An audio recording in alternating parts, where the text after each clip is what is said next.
Okay, let's go over the basics. So here we are in the timeline, and here's a piece of footage that we're going to use. And here is the OFX over here, and you can find it by searching for it. You can click this search and go advanced. There it is, advanced lens blur. And if you scroll over it, you can see it sort of applied, and you can either double click or drag it onto your clip. And there is the basic effect.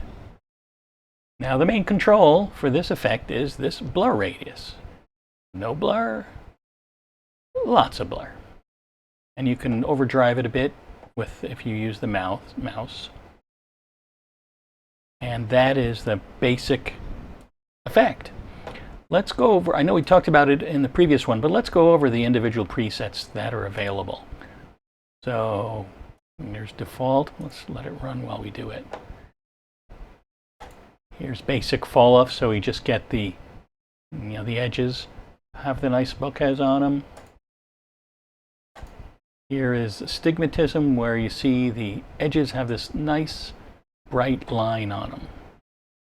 You can see that, and they all kind of point inward. And here is the same astigmatism effect, but with fall off. And here is swirly bokeh, everybody's favorite.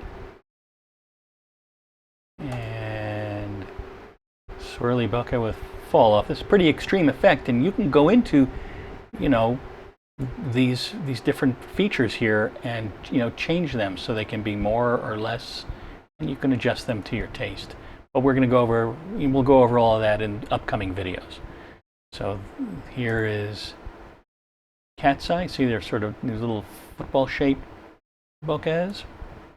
Here's cat's eye with fall off, so its center stays clean.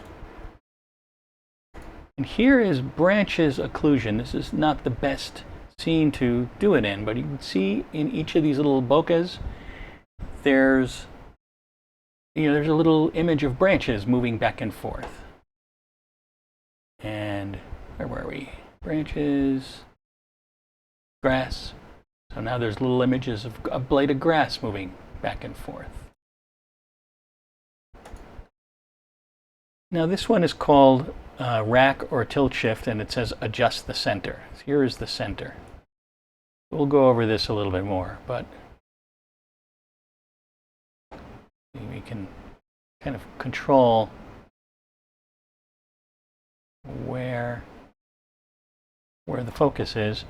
And additionally, if you turn this on over here, Open Effects Overlay, you have an interactive one that you can also animate and change the angle of. So we'll go over this in more detail in another video. Let's continue. Here is iris blades. We'll turn this off for now. There's off. Oh well. Oh, there's off. So iris blades. So here's 5 iris blades. You can change the number of blades, and we'll go over it later. And here we get these other kind of oddball ones. Misalignment 1, which is kind of like what happens when you put the lens in wrong. And here's another one, misalignment 2, and you can see it's taxing my GPU pretty hard. I mean, it says 23976, but there's no way that's going in real time. Okay, so let's start over with the default. By the way, you get to the default with My Presets, Load Defaults. And I want to show you one. Actually, that's all I want to show you for this one. We'll move into the other stuff in the next one. So that's how you load the effect onto a clip. Here, let's do that one more time. I can trash it. You can load the effect onto the clip by double-clicking it, and you can open these presets, and you can select from any of these to get a quick look that you like. Okay, that's all for now. See you in the next one.